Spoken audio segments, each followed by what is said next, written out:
Welcome back to Popcorn and Beers. We have got your butter on top, one battle after another, and of course your drunk classic, Dave Chappelle's Block Party. Let's go.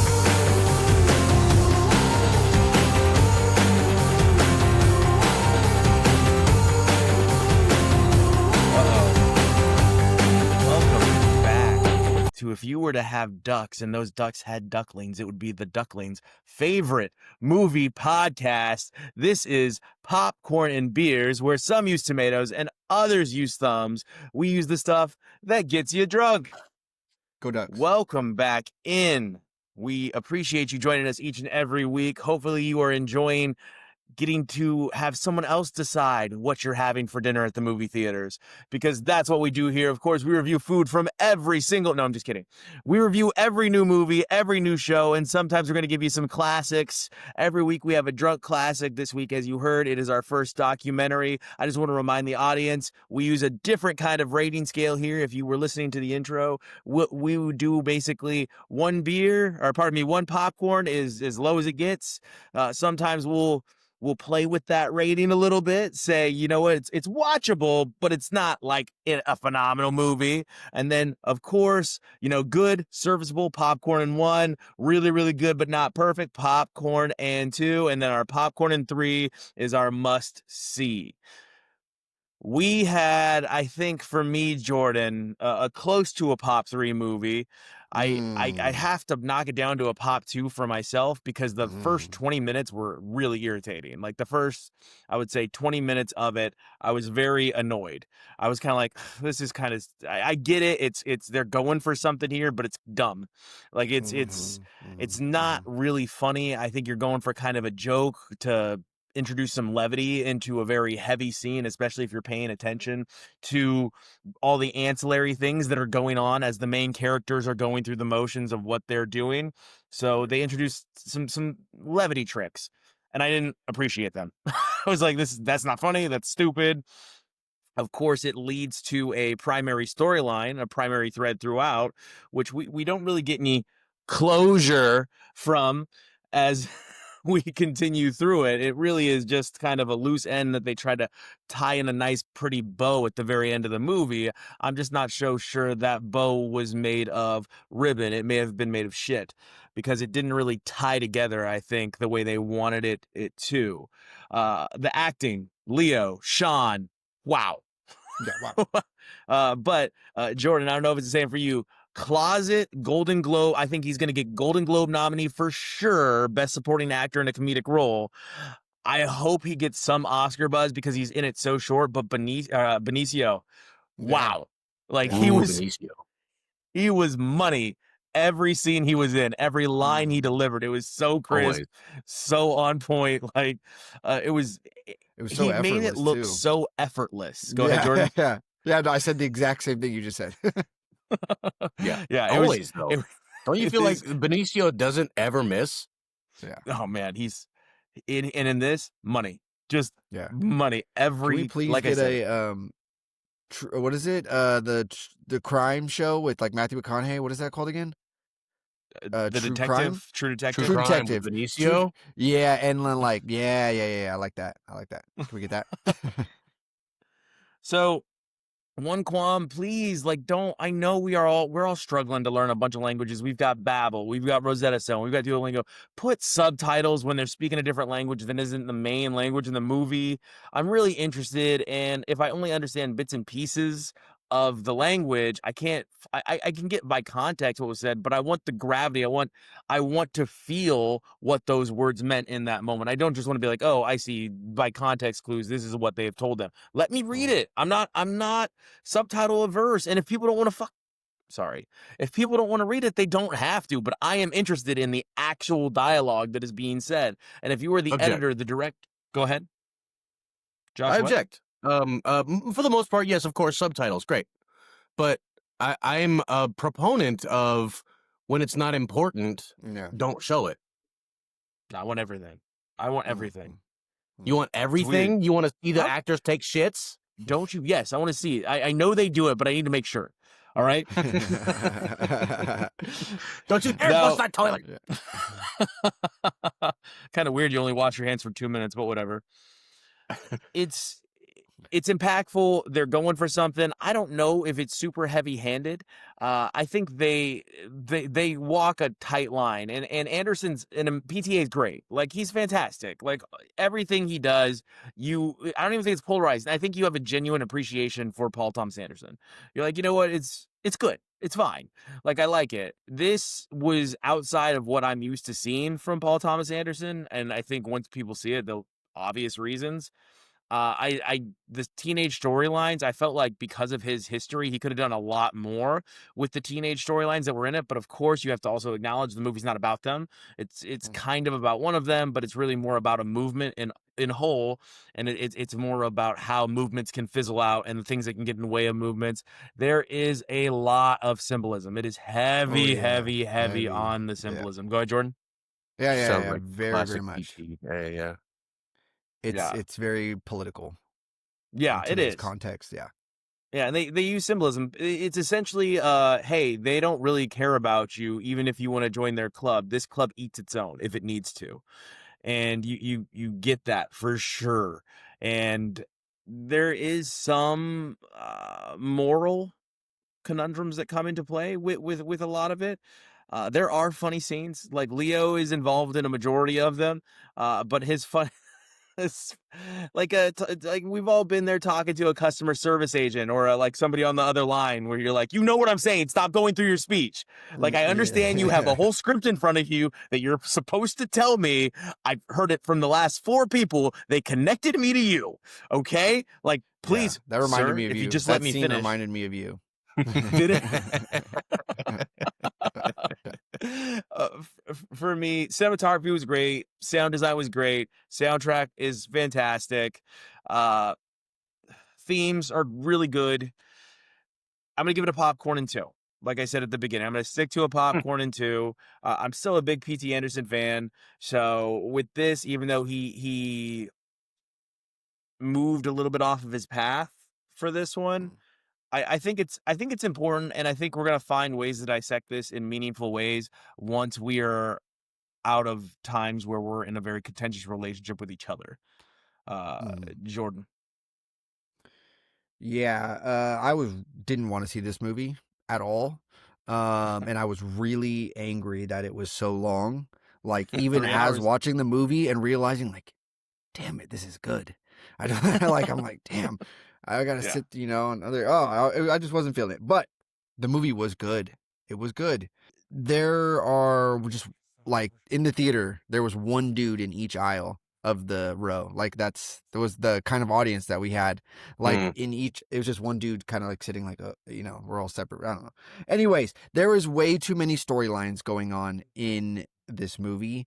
Not everybody needs kind of like a side quest kind of thing going on. Sometimes less is more, and maybe that would have cut down just a little bit of this movie to make it a little more palatable. But it's fine. I don't know what you could have cut really from this movie. Maybe a little bit of like his like stoner burnout stuff, like a lot of time him just lounging around being high. Some of it, sometimes it dragged on. It was a bit much. I love when he goes to her, what it was like a private school, and he's talking to the principal. He's like, yeah, history, huh? What kind of history you teaching? And he's like, Benjamin Franklin, huh? Slave owners everywhere. Slave owners all over the wall here. Yeah. Theodore, you talking stuff. about the Philippines? Yeah. The scene with Leo falling off the roof, like, just good comedy. Slapstick, you got, just every kind of comedic element they kind of get in there, and it's good. Again, yeah, the cinematography, like you said, the set, the locations, a lot of it was filmed in the Central Valley. I think it's Stockton, or not, maybe not Stockton, but like somewhere close by me. It didn't look like Stockton. No, but somewhere out there in the rolling hills of the Central Valley. Of California? Yes. Okay. Yes. You get a triple-double car chase. You get a car chase. One guy's chasing another guy, and then he's chasing another guy, and then he's chasing the wrong guy, and then the wrong guy is chasing the wrong guy. But then that's cool. Yeah. Like, you get this like really, and that seems like it's taking forever, but that was tense, man. That was tense. Like in hindsight, I'm like, that really could have, like, I don't know what about, like, I really could have hated that, but I didn't. Like, I feel like I maybe should have hated it. It was a bit much, it felt like, but it was very tense. Somehow they made that very tense. The camera work. How did you feel about the Yeah. camera work during that scene? It was great. How the roads, how it's just you're never sure what's coming over that next hill. Is they going to be there? Are they not? And that's why that is so perfect. I'm pretty sure I've driven down that road that whole scene takes place like many, many times. Going camping out there and towards, Anyways, the semen demon line that's already making its rounds on Yes. Did your theater erupt with laughter during that entire exchange? Yeah, that is making the rounds on social media already. It's becoming a thing. And Sean Penn is great. He's doing his best RFK impersonation, I feel like. But with like a really stupid walk, his walk at the end of the movie is like, what is his affliction? What's wrong with this guy? Why is he such a freak? Why is your shirt so tight? Yeah, we try to say I'm gay. Yeah, that's great. The dialogue is fantastic. Say I'm gay. He was Sean Penn was good. He was good. Like I know he's not. He's another one of those checkered people, right? Yeah. But in the role, he fit. He played the role well. Yeah, very much. So I'm gonna give it, just because it's too long. It just was way too long of a movie. And that's not for everybody. I'm gonna give it a popcorn 2. Popcorn 2. So we're Can I ask you deadlocked guys, at a popcorn 2. Well, especially Jordan, since you weren't really into this initially. Are you guys like feeling like me, sort of? And it's unfounded. It's not justified. But are you kind of like just sort of sick of DiCaprio? I don't know. No. I'm No. not. But I was sick of him early. Like looking at him. Dude, I was sick of him before it was cool to be sick of him, Josh. So now, so now he grows on me, and it's because like I spent a lot of time. I was one of those guys that was like, oh, he's so lame, Titanic boy, that guy. And then like you sit down, and you watch Gangs of New York for the first time when you're like 16 through 18, whenever I watch. And I'm like, oh, he's great. Yeah, or I mean. He's got a phenomenal record, Aviator, etc., Blood Diamond. Like he's great. I recognize he's one of the two greats. of his worst movies in his catalog to highlight. You're like Blood Diamond, Aviator. Like all you need is the beach. What's Aviator that? was exceptional acting, whether or not you like the story. It's good acting. It's not one of his best films. No, it's a bad film, but he was great in it. But I don't know. It's like I said, it's not justified. He's great. Everything he does is pretty damn good, at least. And I don't know. I don't know.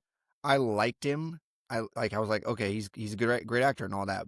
But what really made him gave him that place for me was Wolf of Wall Street. That's what I was like. He can't do no wrong. He can't do no wrong anymore. Jordan, you know who would have been really good in his role? I think. Who, me? R.I.P. this person. I think Heath Ledger could have played the DiCaprio role in this movie really well. Like if he was still with us, the way that the character was fleshed out, and I don't know how much of that was Leo and how much of it was the writing and P.T. Anderson, but I was like, man, Heath Ledger would have really crushed this role. I feel like. Yeah, you know who would have been great in Sean Penn's racist anti-immigrant role would have been Matthew McConaughey, because that's his actual politics. Ooh, Bruce Pearl too, if you're following sports as well. Yeah. Matthew McConaughey's Regina Hall was good too, but I don't like when they make Regina Hall dig too deep into her emo bag. Like Regina Hall has a great wit as an actress, and they didn't let her use it. Like they made her so serious. She was great. I thought she was great. No, but she has a deeper bag, is what I'm saying, than that. Like, oh yeah.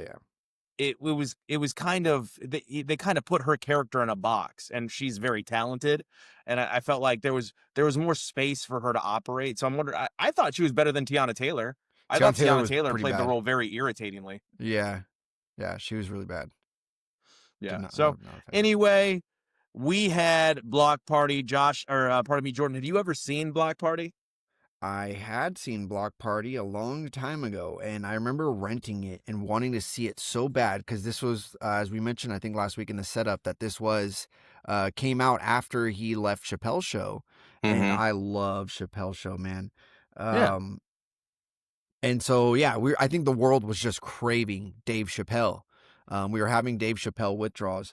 And so I rented this, like having somewhat of a knowledge, like, yeah, this is a concert. But then, like, halfway through it, I'm like, oh, this is really just like a concert. Like, there's a little bit of Dave Chappelle antics in Yeah. there throughout, sprinkled in, but I'm just like, this wasn't what I was expecting. And I remember being pretty bummed out about that. But like the music is cool and all that. I hadn't seen it since I was a kid, so I didn't really appreciate some of these artists and all that are performing. But it was good. It was good. It was a fun watch. You get Did you read Kanye who when designated like the stage performances? Who organized the stage performances? was it It was Dave Chappelle? Questlove. No. Oh, Questlove really? did it. Questlove Oh organized yeah. all the performances. Questlove is the He, man. he Yeah. yeah, he's that dude. He did the set list and he organized the performances. Yeah. You get Kanye before he was a Nazi, like when he was like he was still like, a little unhinged, but he's like the coolest 2000, no, guy. 2005, brother. This is fresh off the first album. This is before Late Yeah, this is when he Registration. was up Oh, and this is- coming, yeah. like Kendrick Lamar Yeah. status. This is Yeah. literally Through the Fire. Like that's Yeah, what Through the Kanye Wire. we had. Through the Wire, yeah. Lauryn Hill's incredible. Yeah. I've seen her live a few years ago, and she's still got it, man. It's somebody who is it's crazy because it's somebody who's so socially conflicted. Maybe I don't know what to Mhm. how to describe her. I'll just say the 90s Whatever. got a hold of her. How about that? Yeah, Like that whole She's a string of sorceress. artists in the 90s that never became what they probably should have became or could have been. The 90s ate them. Kurt Cobain, her, the list goes on and on of like TLC. artists that were just eaten alive by the 90s. Go ahead, Josh. yeah. Yeah, well, yeah, TLC among them. Yeah, there's Yeah. a lot of artists that the industry, the pop culture, all kinds of different things. But Lauryn Hill is a sorceress, and sorceresses, they're weird, and We had two of them. We had two of them in this. Erica Baidu is also a sorceress. Yeah. She got a Common new is album out. I haven't heard it yet.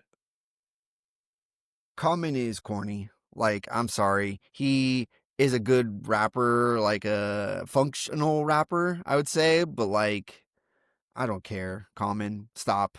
That's my opinion on Talib Kweli. He's like, oh yeah, okay. Really? Oh, Yeah, I like I'm Talib not Kweli. feeling Talib Kweli, dude. I never have. I've tried so hard. I got Yeah. 2 of his albums. I'm just not a I'm Talib not that Kweli big fan, into Talib dude. Kweli, but like, I like some Talib Kweli songs. I don't like any Common songs. Like, I don't I know. like a few common songs. Yeah. But on Talib Kweli, live didn't do that song, the Get By song, justice. It doesn't sound good. These like real rap, these hip hop, like those bars don't hold up in these types of venues and scenes. I feel like Sure. they are like these big outdoor audiences. Those are strictly Well, for especially headphones. when you have DP go up first. Yeah. What do you, and then what they rapped, the 2 songs they chose to perform, and I'm just like, no one can follow that at a Can't festival follow like that. this. It's too bigger much. than. Like it's over. Like Yeah. maybe the Keisha Cole aspect could have followed it because of the voices and the style, but Mhm. you're not gonna follow DP with the other rap that was going on stage. Like it was too much. It was too impactful. It was too thought provoking, and then you Yeah. followed up with something else. Yeah. Most Def though. Yasin Bey. Killer.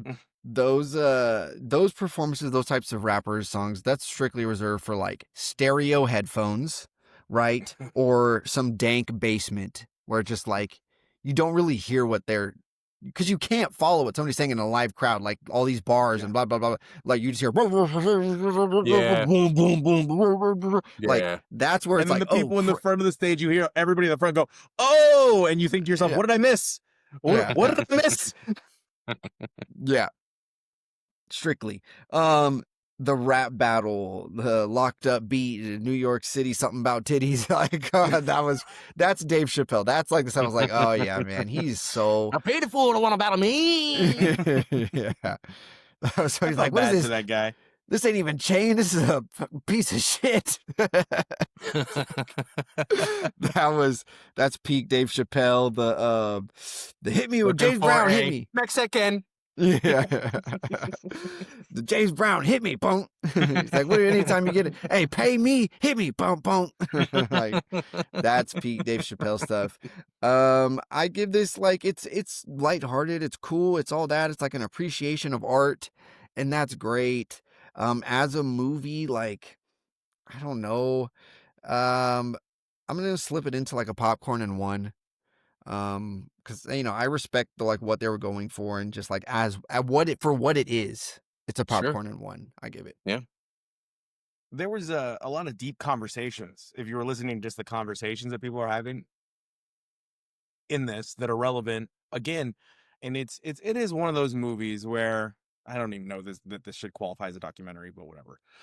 It Yeah. is. It's like a docu-light. It's is it a concert film? Is it a documentary? Is it stand up? Is it a podcast where everybody's just having a conversation? Yeah. Is that But a it's live interesting. stream? Yeah, it's just a live stream. Yeah, is it versus? But it is it is good if you're listening and you really want to hear the cultural dialogue of 2005 and now where we're at in 2025 and think, are we ever going to actually make an impact? Like, Mm. are we ever actually going to stop being such a regressive society within our country and stop being so manipulatable, being the number one country as far as arts and entertainment is concerned? We are not the most artistic country, but we are the most inundated with arts and entertainment in the world. And yeah, some of it's propaganda filled from every end, but like you watch stuff like this and you know that there is a morally right stance to take, and it just baffles me that people can be so manipulatable that they don't want to acknowledge this morally right stance and then take two steps back and go, the shit that I'm being told impacts me actually doesn't impact me. And I'm Hmm. fighting against people I will never see, never meet. And the only impact on my life is they've made my groceries really cheap and I'm mad at them for literally no reason. Now my groceries are very expensive. And there's some of that in this. They're like, hey, could you imagine what we could do with this money if this money wasn't going to this place? Mm. And there is a lot of that, but there's also geopolitical reasonings behind that. It would just be really nice to have just deep conversations about that from people that are actually informed or willing to listen and not so stuck within their point of view. Now let's get to the guy that really made this movie shine. Did anyone catch the Jerry Curl, Josh Gatt looking bassist standing behind Dave Chappelle? Yeah. That white Yeah. boy was in on everything, even Getting the down. garage sessions. Even in the garage, he's sitting back there, and I was like, "Whoo, he is locked in." If you were watching the back nine, like this boy is locked in, watching every single one of Dave Chappelle's move. Jerry Curl goes, "Get it, Josh Gatt, looking son of a bitch." Like, so so he had my attention through a lot of it. It's important. It's good. It's not great. It's a popcorn and one for me, but I think it's definitely one of those things where like the Fugees, closing with the Fugees, you got to do that. You got to close with the Fugees, especially when you got Lauryn Hill back with the Fugees. Wyclef, that man can sing. That man is an artist. Yeah. I miss Wyclef, especially seeing that and hearing his voice. His voice is so good. So, popcorn and one, Josh, were you excited to go back and revisit this classic? I was excited, man. By the way, last week was the I think it was 20 or 21 year anniversary of this film being released. Oh, no, Mhm. not the film, the event happening. Okay. So that's cool. Little piece of hip hop history. I bragged and said all that dumb shit last week about, I'm the first one to do a documentary. I don't care about that really. What I cared about was I just wanted to have a nice little feel good movie, and it made me smile. It's not great. It's not a great documentary. It's not exactly the most incredible concert film. That's the Talking Heads film. Stop making sense. But this one, it just makes me feel good. And most of the artists I'm a big fan of, and opened my eyes to a lot of artists that I didn't know who Dead Prez was before this. I love Dead Prez now. It was a good performance. It was a good performance. They really laid it down.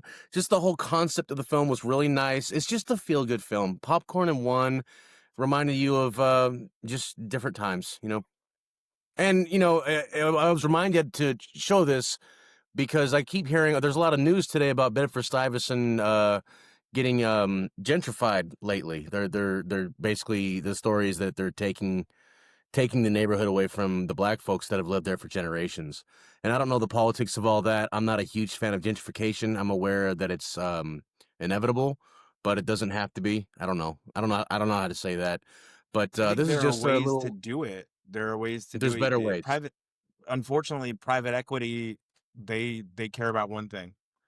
And we all know what that one thing is. So it's not going to be what's best for the community, but you could invest in these locations and not do like a homeowners association type thing, but like give them money to create this new aesthetic that you're going for. Like invest money into the community. Don't buy out the community and then move in Chipotle. Go ahead, What Jordan. are you, some kind of one of them communists or something? You know what? We got to save the community center. Let's have a dance competition. All out Electric Boogaloo. Yeah. So yeah, I say popcorn one. It just makes me happy. It's a happy movie, film, whatever. A happy movie created a happy Josh. Josh, what else were you watching this week? I have one of the most killerest of classic killers. Classic killer. It just popped up. I had to watch it. I'm sorry. I watched Inglourious Bastards. Josh, I'm going to start because you're going to finish me off and you're going to stick a fork in me when I'm dead because you get the final say because it's your review. You stated on Wedding Crashers, hey, there are just films that we already know are classics and we're already going to watch and we're going to watch it anyway, so we're going to review it. So my whole thought process behind this is I just like watching certain movies, thinking that I'm watching it with my friends, thinking we're all watching it and experiencing these scenes at the same time, even though we're in different places. And that's why I like the concept of, yeah, you're right.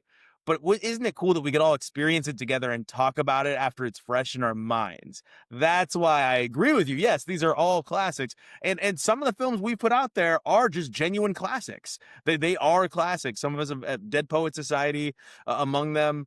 Your Fireflies. Once you dig into that, that's actually a huge classic that I didn't know about. Happy to be introduced to it. But that's all. That's really my stance on it. It's not really beating you or busting your balls for it. It's I want to watch it with you. I want to cuddle. Yeah.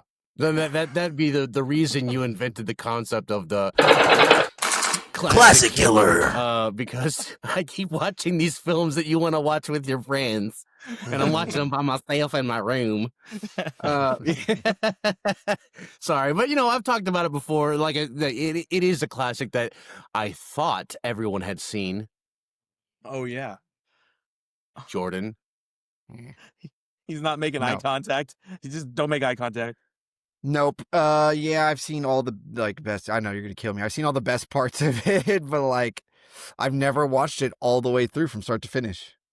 That's so silly to me. It's so silly. know. But I know. whatever. Especially because you love Fury. I'm not proud of it. You love Fury, so you're not opposed to the Brad Pitt World War I, World War II character. No, I don't know why. I've never this is totally in my wheelhouse, but I don't know why. I've just seen all the best parts of it, so I'm just it's really long. Christoph Waltz setting the tone at the very beginning of the movie. If you've seen that part, how do you not watch the rest of the movie after that opening scene? Yeah, that's one of those. The opening scene of this movie it's one of those where, for instance, Up, where you really could just that by itself is a film. It's perfect the way it is. You don't have to have more movie. But good thing they did, because the rest of the movie is a masterpiece, Jordan. Excuse me. At the very end, the last line of the movie, I think this was my masterpiece. That's Tarantino jerking himself off. But he's right. Looking at his own feet. Inglourious Bastards, I don't know if it's my favorite Tarantino, but it's probably his best movie. Pound for pound, he's ever made. That's tough, but it's up there. I mean, Pulp Fiction is one of the best cinematic experiences literally ever put on film. You could argue Pulp Fiction. I would totally understand that. I would totally understand that. And then, of course, Kill Bill's up for contention. They're all up for contention. I get it. But I think pound for pound, Inglourious Basterds is probably his best movie. But that's neither here nor there. Is great in its own way. I don't know, man. It's tough. It's Tarantino. It's Tarantino. Catalog. Yeah, it's really tough. But the point is, this movie is a popcorn and 3. It's nearly perfect, in my opinion. It's so good. It is long, like you say. So much of it is like kind of like roughshod slapped together, but it all fits. Everything has an intention. Every scene is just dripping with chewed scenery, and I mean everything is just so well put together. Every little character, for what small part they play, just like squeezes the juice out of all the fruits, man. Whatever the hell that means. I love it. I just love it. So, okay, I love you too. Popcorn 3. Buongiorno, Jordan. Gorlami. What were you Gorlami. watching? Oh man, well, I finished the back half of the Elm Street series, and again, it's just more suck, man. How did they make so many of these movies? We've got Elm Street 4, Dream Master, okay? And at this point, you kind of get the idea. You get the idea, okay? Every movie I'm gonna kill you in your sleep, bitch. I'm gonna make some sexually aggressive remarks about you first. Bitch. Every movie he gets killed, but not really, because he come right back. He come right back with no real explanation of why or how, ever. Yeah. It's all the same horrible acting, horrible writing, but you always get like one or maybe two like cool scenes, like innovative kind of practical effect death scene. You get a cool waterbed. Career, man. Yeah, you get a horrible or a cool waterbed death scene, like that was pretty cool. But the thing is, and again, this is the theme throughout these movies, how are the adults and everybody not like they're still so oblivious to there's this thing going on, like it's still like, oh, they're crazy, but literally everybody is dying in this town in these like insane ways. Like the dude is literally in a sealed waterbed. The water is still in the bed and he's dead inside of it. Like how does a normal person do that? Like it's crazy. It's impossible. Yeah. The way that Freddy goes out in this one is pretty intense. But I think it's the best out of all of them, the closeout. And that's not saying much, but it's better than all the rest of them. The way Freddy dies and all that is cool. So, I give that a popcorn. They're all, spoiler alert, they're all popcorns. Okay. Elm Can't Street rattle 5. them off yet. Oh, you're giving it away. You're eating your dessert first. No. Drop them all. Just shovel that shit. Go ahead. Elm Street 5, The Dream Child. Okay, the worst dialogue you've ever heard. You get a little Freddy Voldemort baby looking thing.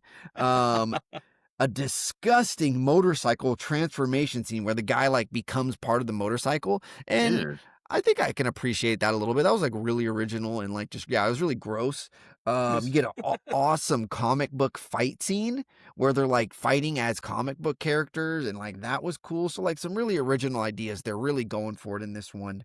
The girl in her room just has a plant, like she has a plant vase holder thing, and it's like a bottom half of a torso wearing jeans and shoes. If you can picture that, real, not like in a dream, like actually like in her bedroom. And I'm like, that is weird. A doctor just violates HIPAA violation. She just calls her mom like after a OBGYN appointment. It's just like, yeah, your daughter's crazy. Like what? And yeah, again, everybody remains oblivious. This one's a popcorn. You want me to keep going? We're gonna pause in between. Go ahead. Okay. You got more Freddy. Freddy's Dead, Final Nightmare. You get apparently Johnny Depp and Tom Arnold and Alice Cooper are listed on this as cast members, but I didn't see them at all. Not for 1 second. I don't know where they came into the movie. But this one you do get Breckin. He's dead. Who? Oh, Alice Cooper? Johnny Depp. Or Freddy? Johnny Depp is dead by now. He died in the first Nightmare on Elm Street. The character. Right. And so like I thought they maybe recasted him or something, like as just like a cameo, because this is supposed to be the final one, you know. It's not. Spoiler on that. But you get Breckin Meyer of like, I don't know, 90s teen dramas. Road Trip. Comedy. Yeah. Yeah, that John guy. from Garfield. Right. like all of the movies. This is very Looney Tunes, but this one is over the top kind of Looney Tunes. You get Freddy as the Wicked Witch of the West. It's Just a lot perfect. of like stupid slapsticky comedy stuff. Like there's a scene where the guy is asleep and he's dreaming, and then a security guard wakes him up and he startles and he knocks the security guard out of a window, and you're like, oh my god. And then like the security guard just gets up off the ground because the window, they don't show you like, but from camera tricks, it's like ground level. Like it's just like he falls out like onto a sidewalk. Hmm. It like just stupid stuff like that they're messing with. Freddy's controlling a guy with a video game controller, and then it gets kicked out of his hand, and he's like, "But you forgot my power bracelet or power glove," and he's like playing like that, like what? Horrible cuts with no continuity between scenes and shots. It's the first time Freddy's makeup actually really looks like shit. Like that's one of the best things of this is Freddy's look throughout him. It looks terrible. You get the 3D gimmick at the end. That was like for what? A popcorn as well. And last, okay, I'm sorry. A New Nightmare, okay? And this was one that was kind of supposed to be I think it's the most high rated one out of them all. Yep. They did a retake of it. Wes Craven at the beginning. This is super meta. Wes Craven at the beginning. It's all meta. You get OG Nancy back as Heather, like as in her real life self. Meta. You get Robert Englund as himself and Freddy Yeah. and himself. Meta. I remember the beginning of this movie. Yeah, you get some random earthquakes that are never really explained, but Freddy can cause earthquakes now. Freddy looks different, kind of But that's a power. Jeepers. Yeah, he kind of Jeepers Creepers looking. He's got like a bone claw, right? His claw, like the tendons are like bones. No more Looney Tunes crap. It's bad writing and acting, but some good, scary, shocking scenes. Like really, like you could see they start to modernize the horror aspect of it. It's too centered around a little kid who's a terrible actor. And then you think like it's going decent. And then he appears in the sky and dangles this little kid over the freeway and just like, yeah, and like that was really I stupid. remember that. She stabs him in the eye with a live eel. Fantastic. She stabs him in the eye. He has an insanely terrible CGI death. I could see how this one Was would it an be rated. electric eel? I can't remember. I don't think so. I don't know. She picks it up. It doesn't sting her. But I could see why this one would be the highest rated, but it's still a popcorn, like just not saying much.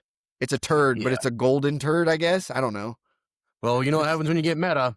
Yeah. I don't know. No one knows what happens when you get meta.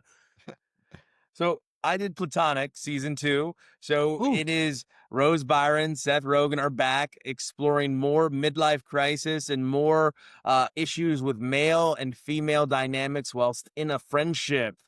This season heavily explores relationships a little bit more heavily than the previous season as far as like marital relationships, engagements, things like that, and how your best friend, if they are of the opposite sex, can sway you one way or another without you realizing. Overall, it's extremely funny. It is extremely built around the stress of the rat race, doing the same thing forever and ever, even if it's a good living. Is this what you want to do, or are you don't dying a very slow death? It explores that a little bit. It explores panic attacks, and even if you've dreamt of something forever, how you achieving that thing you've dreamt of could actually lead to a panic attack. Because it's where do I go from here, and why do people fail? They do it in a very comedic way. It is steeped in an interesting way of thinking, and I liked it. However, it's still a popcorn in one show. It's just a sitcom that you could sit down, pass by, have a couple laughs.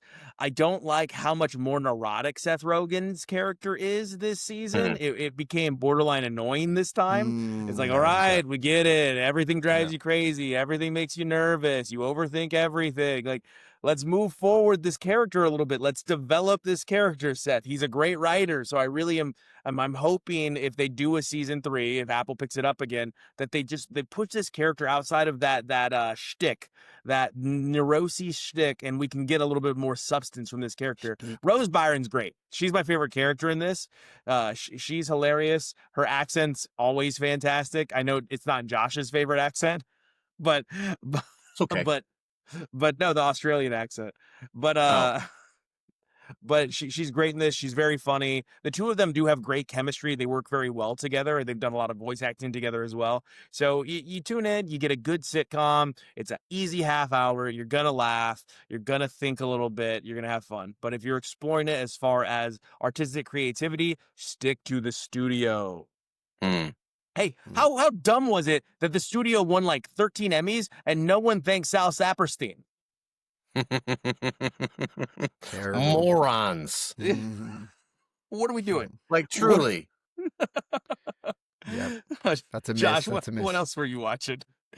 I watched the show myself also, sir. I finally finished Peacemaker season 1 because season 2 is already out and it's halfway through now. I don't know.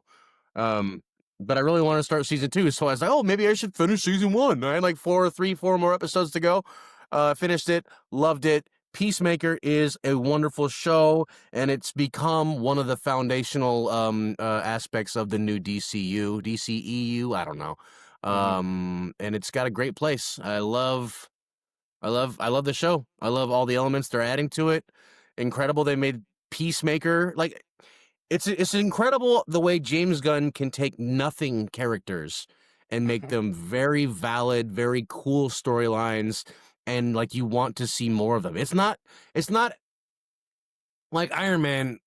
When Iron Man first came out, myself, I was like, it's Iron Man. Who gives a shit about Iron Man? And they made Iron Man cool, right?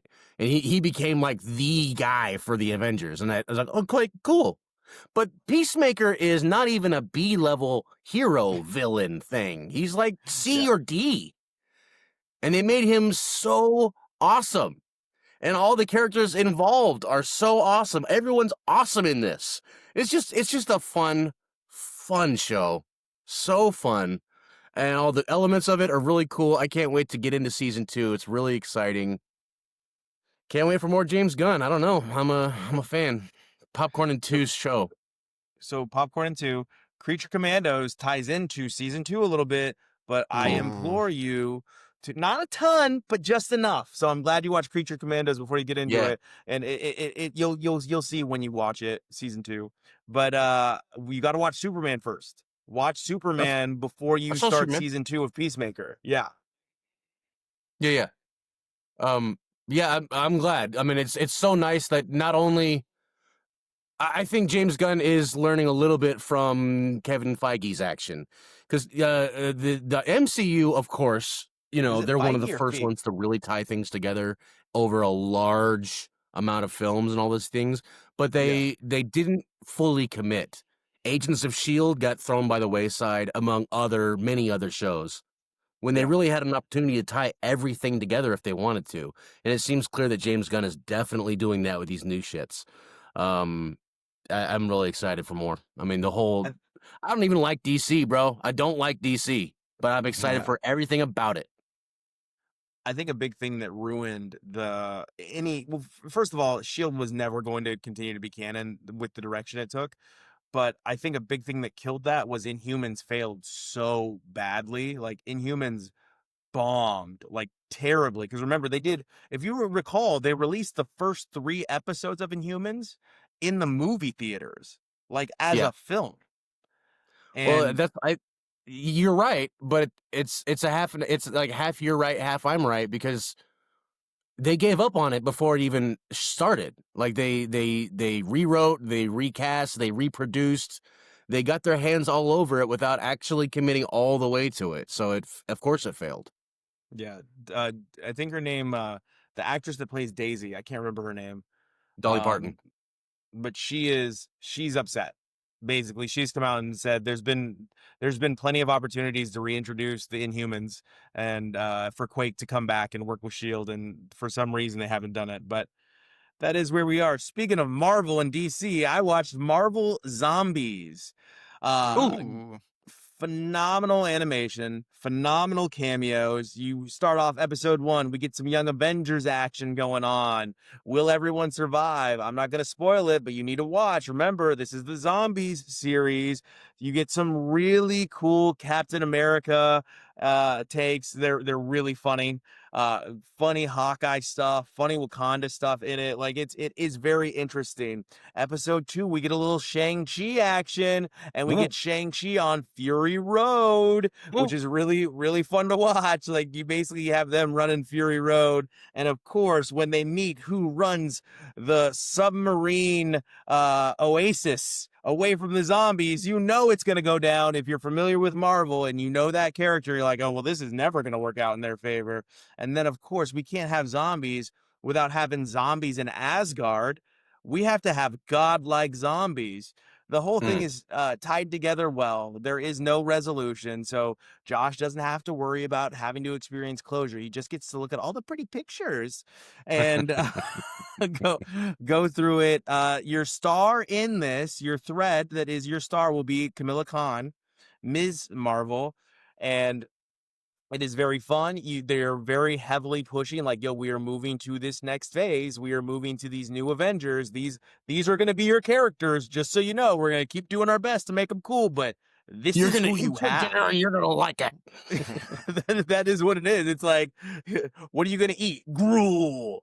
But like, this is what is the future, and you can see it because they really are in all the shorts. They really are in all the animations, and in this one, Camilla Khan is carrying it. I think it's because she has the best Q rating out of any of the Young Avengers so far, which is crazy because Haley Steinfeld is one of the Young Avengers.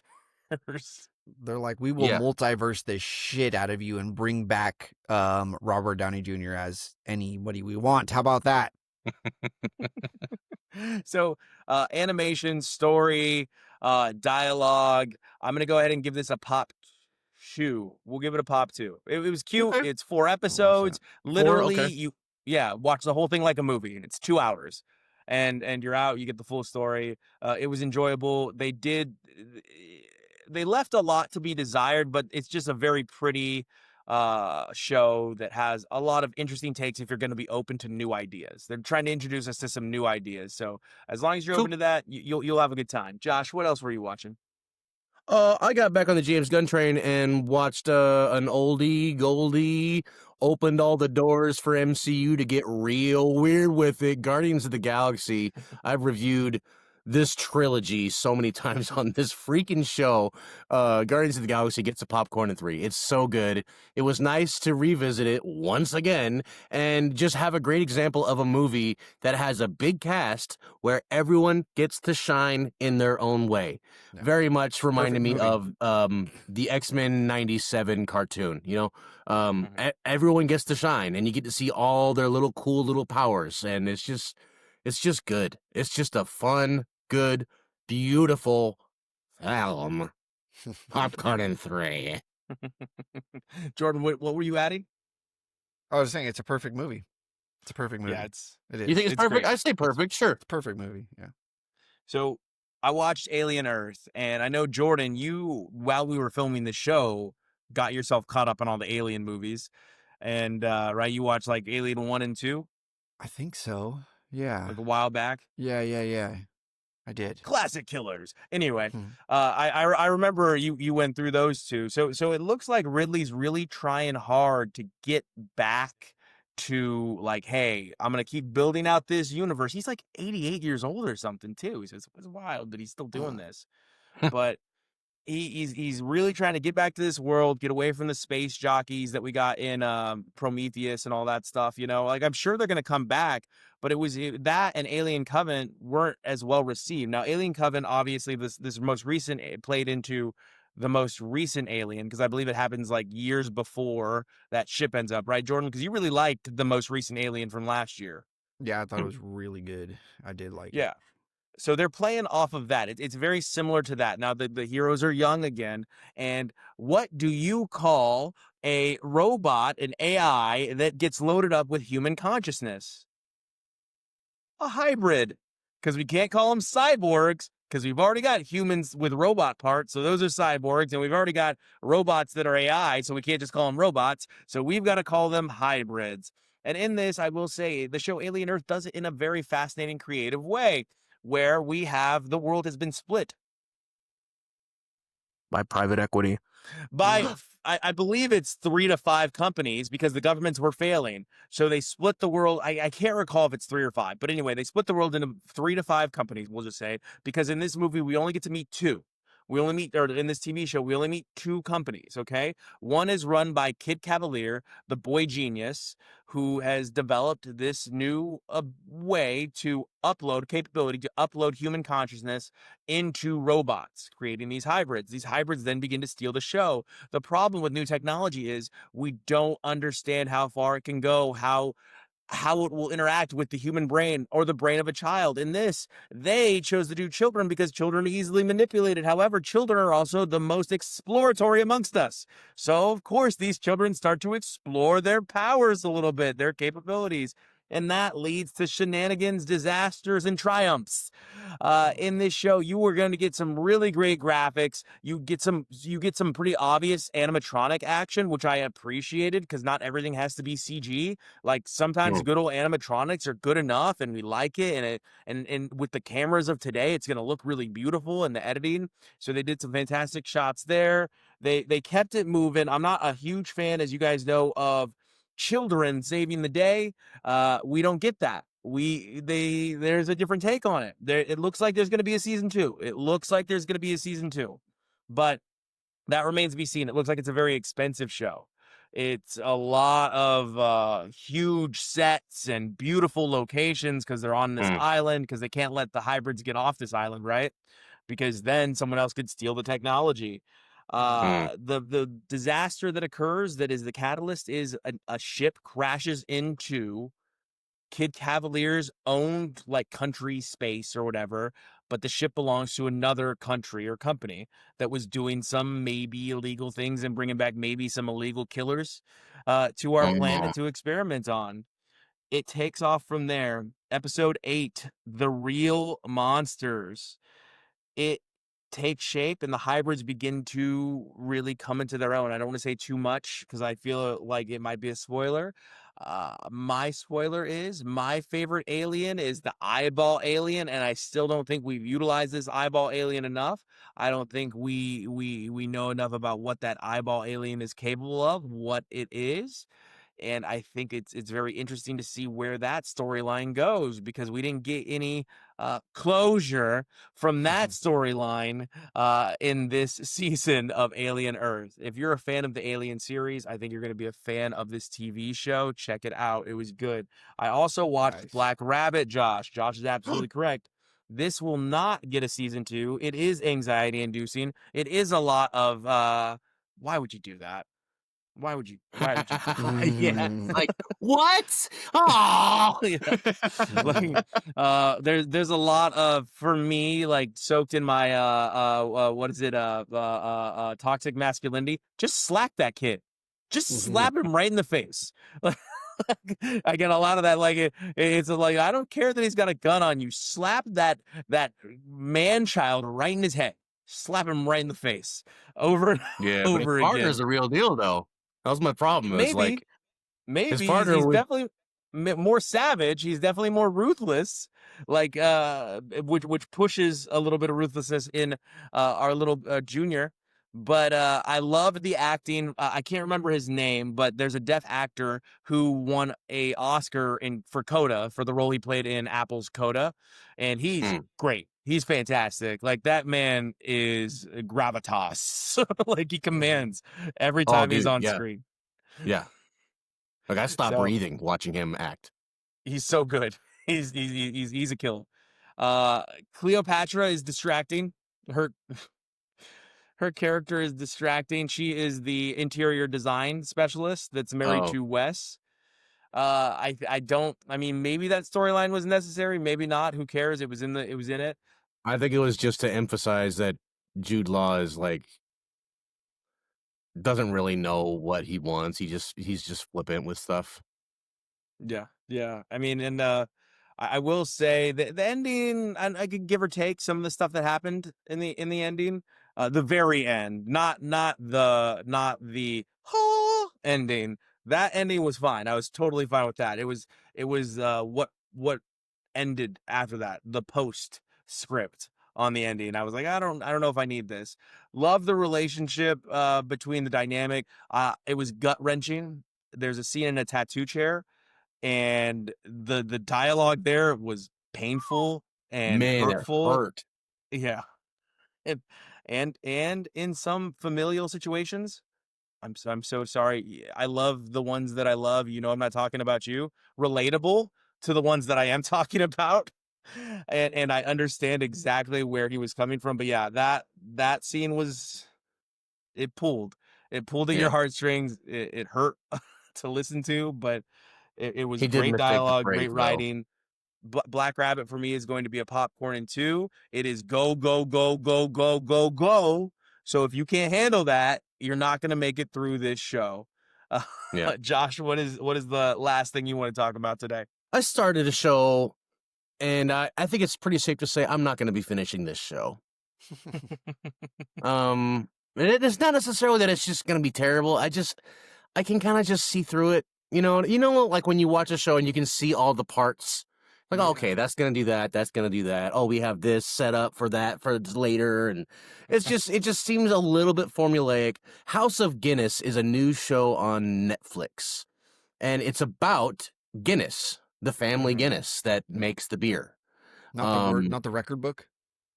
Yeah, it's about the guys that make the records. Just a They bunch of guys in travel everywhere suits in with hot air notepads. balloons. Yeah.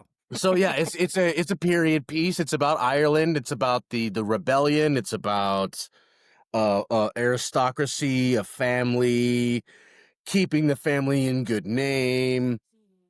There's a lot of elements that remind me of Guy Ritchie, in the Mhm. sense of Like using Peaky soundtracks Blinders that don't. almost. What? So Guy Ritchie is not Peaky Blinders. I want to be clear before I get jumped on. But is it kind of like the style that Peaky Blinders was going for as far as Oh, this new show? there's a bit of Peaky Blinders action, sure. Okay. Sure, but I say Guy Ritchie just in the sense of they use music that does not fit, but it works. You know what I mean? They get a little bit up with how cool everyone is, even though we're sitting there in the 1800s Ireland, that Mhm. sort of thing. They show the map of England and how it's. I don't know. It Divided. just bits of it reminded me of some Guy Ritchie elements. Not a big deal, but enough. And the whole story is, the father figure passes, so now it's up to the brothers and the sister to keep the family running, and it seems okay. It seems okay. Okay. I saw this, I saw that. There's the love plot. There's this. These brothers doing that. It just, I don't know. Whatever. Let somebody else watch it. Didn't Don't suck bother. you in. Yeah, I mean, it Well, wasn't necessarily bad. It was just seemed like another formulaic bit. You know? I think sometimes there are just those shows where we go, you know what? Not for me. Yeah. Not for me. This one's not for me. It's not. I'm not gonna like it. For me, I need to finish a show once I start it too. So I'm kind of. I know it doesn't seem like it because I probably review more TV shows than any of us on this platform. But I am selective. Like I'm not turning on Law and Order SVU, and I'm not. I can't do Reacher. Like I looks cool. Probably gonna like it, but I You can't will. watch it because I'm gonna tear through and it's gonna ruin my life. There's a few like that. There's a few like that that exist. You'd But like yeah, Reacher. I if I started, I got to finish it. So it's good to see that you're not like that. Like you can just pull up. Yeah, I What do you can got? just pull up. I'm a quitter though. I quit at things. Well, I watched again. If you've been following us the last couple weeks, I'm doing a timeline thing. So I watched Thor Part 1, and Ooh. it is a bad movie, not good. Again, revisiting it though, guys, it's better than I thought. But what the hell was up with Chris Hemsworth's makeup? What was up with his makeup Yeah, in Thor Part 1? with his Like, like yellow beard. yeah, what were they doing? It definitely shows like they were definitely trying to figure out what to do with this character. They knew he's in the Avengers and they're trying to integrate this character. They found a great casting, right? Helmsworth is a great casting for Thor. They Natalie Portman's fantastic. Obviously, Tom Hiddleston is Loki now. Like that is who Tom Hiddleston is. He is Loki forever.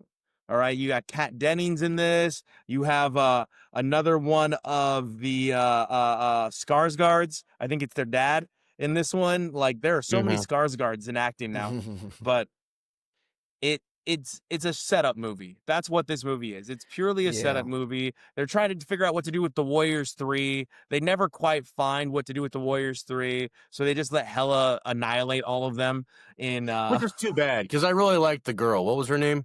Sif, Lady Sif. She was great. Yeah. So they just really couldn't figure out what to do with these characters. This is a popcorn movie, but it is integral to the Avengers storyline. You gotta watch it. You gotta keep up. And you gotta watch the cutscene because it leads to the first Avengers movie. We Oh, have sorry. somebody that never quite made it to hero status in our Butter on Top, but we all get to see if he makes it to Oscar status in our humble opinions. This week's Butter on Top is the Smashing Machine. Yeah, Mark I can't Kerr, wait. UFC. Yeah. I can't wait to see The Rock at 50-something playing a steroided out 20-something. Yeah. I mean, we'll see how it goes. I mean, the reviews are really It looks good good. on it right now. I'm hoping it's good. The voice is something that throws me off a little bit, but I think it's going to be good. I hope it's going to be good. I'm very hopeful. I guess him and I'm Emily excited. Blunt have some good chemistry, and now Emily Blunt in this is playing the love interest. So we'll see. She's looks a great good. actress. Like she can't Yeah. be denied, right? So Right. we'll see. Jordan, it's your drunk classic. We're officially entering spooky season, you nerd. Woo! So what are we watching? Spooky. Man, I am going to pick a movie that's a little on the longer side. Oh. A little bit on the longer side. And it stars Al Pacino Oh. and Keanu Keanu Reeves. Reeves. Gotcha. And it is called The Devil's Advocate. Yeah. Yep. Yeah. All right. The Devil's Advocate will be I this don't week's lose. drunk classic. I win. Please join us. Watch the Drunk Classic. Leave comments on this week's show about that. Talk to us. Tell us what you want us to see. We're getting ready to roll out a new segment for all of our fans, all 50 of you. And hopefully you take advantage of it. Peacemaker can be seen on HBO Max. House of Guinness can be seen on Netflix. Guardians of the Galaxy is on Disney Plus. Nightmare on Elm Street. Are those all rentals, Jordan? Yes. So rent those anywhere. Jordan spent quite a bit of money to be miserable. Inglorious Bastards. Where's that one, Josh? I think it's on Netflix right now. So Inglorious Bastards also on Netflix. Of course, Thor, Marvel Zombies, Alien Earth, all on Disney Plus and Hulu. Platonic is available on Apple TV. You're going to have to rent Block Party and you got to go to the theaters to see one battle after another. But when you go to the theaters, we can't wait to see you there. You get the popcorn. We got the beer.